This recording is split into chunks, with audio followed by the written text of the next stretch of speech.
¿Qué tal, chicos de cuarto y quinto de secundaria? Hoy me encuentro en un lugar diferente porque para explicar ese tema tengo que estar tranquilo, tengo que estar cómodo. Es así que hoy les voy a explicar sobre las corrientes literarias.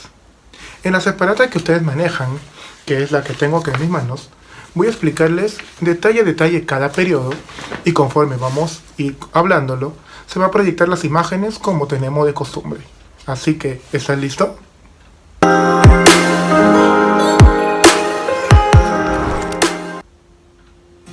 Empezamos con el clasicismo.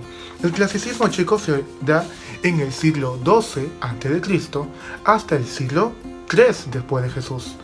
En este ciclo, nosotros vemos que el clasicismo se basa mucho en lo que es la belleza, la palabra y sobre todo lo que es forma y fondo. La forma, en este caso, es la palabra y el fondo es la idea. Es una etapa estética a la vez que prioriza mucho lo que es la sencillez y la proporción. Como autores representativos de esta época tenemos a Homero, que significa el que no ve, y recordemos de que él prácticamente se hizo conocido por ser el poeta soberano.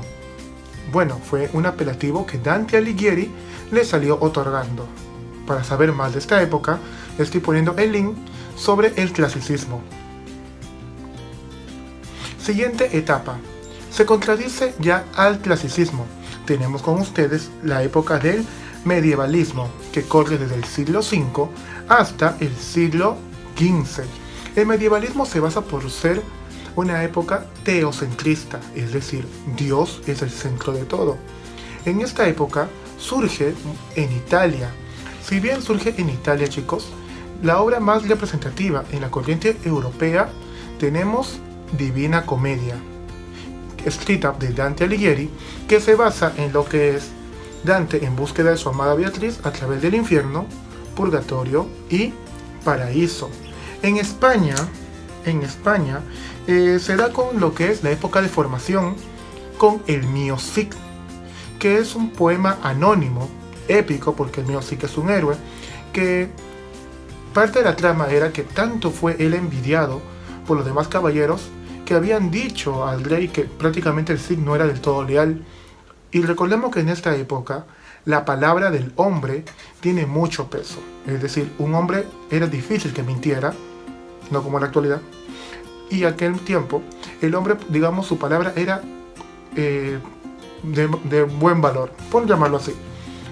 En esta época, pequeños, vemos que el cantar del Mio Cid, él, si bien es desterrado y busca ayuda en otros lugares para que puedan darle posada, él aún así se arma su ejército, sigue luchando y todo a su nombre de su rey.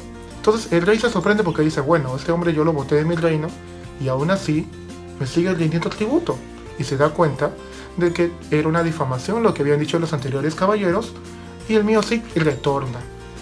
Algo que me comentaron a mí y parte de lo que he leído es de que el Mio Cid ganó batallas aún estando muerto, porque cuando él muere y los demás reinos se enteran y van a atacar, lo que hace la gente es ponerlo en su caballo, o sea, el cadáver, con armaduras y todo, y cuando él va a batalla, lo ponen en plena batalla, le dan una palmadita al caballo y el caballo se levanta con el caballero y todos pensaron que el Mio Cid en verdad estaba vivo. Y lo que hacen dichos ejércitos es media vuelta y se retiran. Por eso dicen que el Mio Cid ganó batallas aún estando muerto. La siguiente etapa tenemos el Renacimiento, que se da en el siglo XVI. Acá tenemos a William Shakespeare. En el caso de Shakespeare, un dato imprescindible de William Shakespeare es de que no hay muchos rastros de él.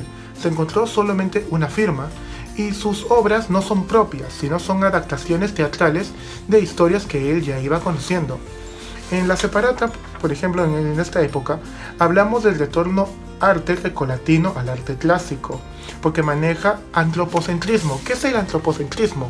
Es que el hombre es el centro de todo, ¿no? Nos preocupamos más por el hombre como naturaleza. Asimismo, en esta época, en España, Garcilaso de la Vega también empieza a tener su apogeo, y en Inglaterra tenemos a William Shakespeare con la obra Hamlet. Hamlet, en resumen, es un chico que su padre fallece, su madre se casa con su tío, es decir, con el hermano del rey fallecido, y Hamlet se le aparece el papá, ¿no? El espectro, y le comenta de que él no murió, sino que fue asesinado por su madre. Hamlet intenta tomar venganza, no te voy a hacer más spoiler porque lo vamos a ver ya en futuras clases, y este tema habla mucho de lo que es la duda. Acá William Shakespeare nos pule mucho lo que es el tema de la duda, en otras obras lo que son los celos, en otra obra lo que es la traición, y así sucesivamente. Pasamos a la siguiente etapa, que es la época neoclásica, que se da en Francia en el siglo XVIII. El neoclasicismo es volver a lo clásico, su mismo nombre lo dice, neo es nuevo y clásico, volver a lo clásico, volver al teatro antiguo, volver al teatro popular. Si bien William Shakespeare había dejado un teatro ya construido, y en España también ya teníamos una forma teatral puesta, ¿no? Quienes iban adelante, quienes iban en medio, quienes iban atrás. En esta etapa vemos que Molière, que es el representante mayor, Jean-Baptiste Poquelin, que era su nombre, empieza a escribir sus obras y a la vez empieza a actuarlas. Una de las obras es El avaro, de un señor que tiene dos hijos, que quiere obligarlos a casarse, bueno, más que toda la hija, quiere obligarla a casarse con un hombre mayor para así, digamos, tener más fortuna. Pero los planes salen diferentes y, como les dije anterior, no lo puedo hacer tanto contenido porque si no, ¿dónde está la curiosidad que ustedes tienen que investigar? Pero les puedo decir de que el final sí es algo sorprendente. Algo que sí les puedo comentar de esta época, de esta obra, es de que en el avaro de Molière, parte del final, si bien el personaje se queda solo, por llamarlo así, solo, nos da a entender mucho que a veces preferimos nosotros más lo económico que lo familiar. Y en este caso, él se quedó solo, pero con dinero. Algo que nos da, digamos, la sociedad actual, ¿no? Fue como una crítica en aquella época. Pasamos a la época romántica, que se da en la mitad del siglo XIX. El romanticismo, que surge en Alemania con el Sturm tenemos como grandes precursores o representantes, ¿no? A Wolfgang Goethe con la obra Werther, tenemos a Victor Hugo con Los Miserables y a Edgar Allan Poe con El gato negro. En el caso de la cuita del joven Werther, que es una epístola porque es una obra en cartas, nos habla mucho del pobre Werther, de cómo se había enamorado.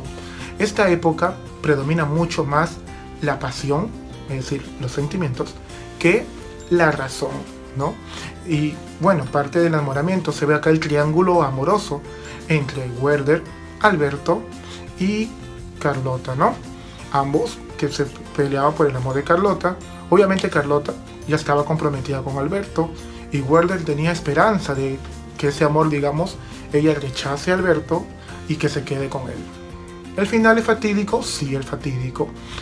Y bueno, parte de esta época romántica vemos en las características que habla que es una reacción a la frialdad del neoclasicismo. Claro, el neoclasicismo se basaba más en razón que en sentimientos, ¿no? Que en pasión, y propone sentimientos que estén encima de la razón. Se caracteriza por defender la libertad, como habíamos mencionado, y a la vez la exaltación.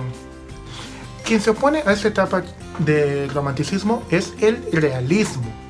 El realismo, que se da en la segunda mitad del siglo XIX, es la contradicción. Decían, pero ¿por qué vamos a hablar de cosas bonitas si ahorita, digamos, el país está pasando una situación muy grave, muy fuerte, muy grave?